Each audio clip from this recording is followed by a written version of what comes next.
জুবিন গাৰ্গ সঁচাকৈয়ে বেলেগ আছিল।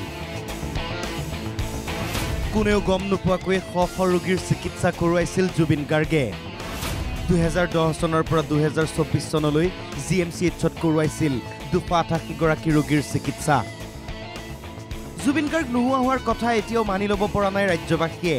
পুনৰ জুবিন গাৰ্গৰ ৰহস্যজনক মৃত্যুৰ আঁৰৰ কাৰণ বিচাৰি ন্যায় বিচাৰি ফেচবুকত পোষ্ট ভগ্নী পামী বৰঠাকুৰৰ। সকলোৱে আশাৰে ৰৈ আছে জুবিন গাৰ্গে ন্যায় পাব কেতিয়া। ইয়াৰ মাজতে CIDৰ কাৰ্যালয়ত উপস্থিত GMCHৰ ৱাৰ্ড বয় দীপু কৰ্মকাৰ। এই দীপু কৰ্মকাৰে উকলে জুবিন গাৰ্গৰ মেনেজাৰ সিদ্ধাৰ্থ শৰ্মাৰ কুকাণ্ডৰ কথা। প্ৰায় 5 ঘণ্টা জোৰা জেৰাৰ অন্তত CIDৰ কাৰ্যালয়ৰ পৰা ওলাই আহিল দীপু। বুধবাৰে ফোনযোগে CIDৰ কাৰ্যালয়ত হাজিৰ হোৱাৰ নিৰ্দেশ দিয়া হৈছিল দীপুক। জুবিন গাৰ্গৰ মেনেজাৰ সিদ্ধাৰ্থ শৰ্মাৰ পৰা উদ্ধাৰ হোৱা এখন ডায়েৰীত লিখা আছিল দীপুৰ ফোন নম্বৰ। জুবিন গাৰ্গৰ ওচৰলৈ চিকিৎসাৰ বাবে সহায় বিচাৰি অহা বহু দৰিদ্ৰ লোকক দীপুৰ জৰিয়তে সহায় আগবঢ়াইছিল জুবিন গাৰ্গে। সহায় বিচাৰি যোৱা লোকৰ হাতত পত্ৰ লিখি দীপুৰ ওচৰলৈ পঠিয়াই দিছিল জুবিনে। 2010 চনৰ পৰা 2024 চনৰ ডিচেম্বৰলৈ জুবিন গাৰ্গে প্ৰেৰণ কৰা ৰোগীসকলক শুশ্ৰূষা কৰিছিল দীপুৱে। জুবিন গাৰ্গে অসহায় ৰোগীক চিকিৎসাৰ বাবে আগবঢ়োৱা ধনৰ 30% সিদ্ধাৰ্থই কাটি ৰাখিছিল। বিস্ফোৰক অভিযোগ কৰিলে দীপু কৰ্মকাৰে। টোটেল 288 পেচেণ্টৰ মানে বিলগিলা তাৰমানে এটা পেচেণ্টৰ বিল কৰে 10,000 12,000 এনেকুৱা বিল হয়, 15,000লৈকে বিল হয়।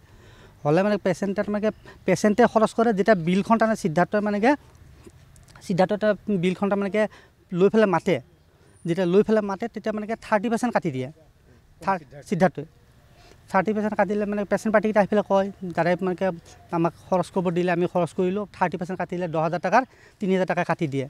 তাৰপিছতে আৰু সেনেকুৱা কৰি সেনেকুৱা 288টা পেচেণ্ট। মোৰ যোৱা বছৰ মোৰ যোনটো ফাইল আছিলে, মোৰ ফাইলটো টোটেল এণ্ট্ৰি কৰা ফাইলটো সিদ্ধাৰ্থই যোৱা বছৰ আহি পেলাই লৈ গৈছে।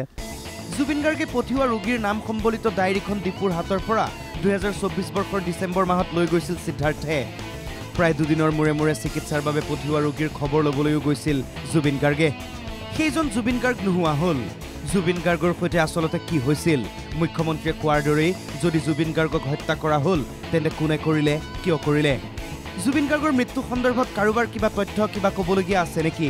তাৰ বাবে চানমাৰীত ন্যায়াধীশ সৌমিত্ৰ শইকীয়াৰ দ্বাৰা গঠিত আয়োগে গ্ৰহণ কৰিছে সাক্ষ্য জবানবন্দী। কিন্তু দুৰ্ভাগ্যজনকভাৱে #JusticeForJubin গাৰ্গে অতিক্ৰম কৰিলে 4.8 মিলিয়ন। কিন্তু ন্যায়িক আয়োগত সাক্ষ্য দিবলৈ মানুহেই নাই। 4 দিনত ন্যায়িক আয়োগলৈ আহিল মাত্ৰ 3জন লোক। মঙলবাৰৰ দিনটোত আহিল মাত্ৰ 3জন। বুধবাৰে নাহিল কোনো এজন।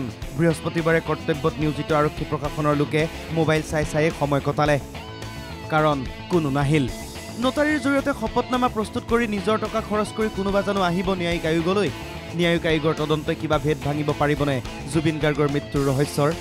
যি নহওক আশা সকলোৱে কৰিছে জুবিন গাৰ্গে ন্যায় পাওক। ভিডিঅ' জাৰ্নেলিষ্ট আছিক আৰু সমীৰৰ সৈতে ৰবিউল আলম আৰু বিনয় কলিতাৰ ৰিপৰ্ট NKTV+।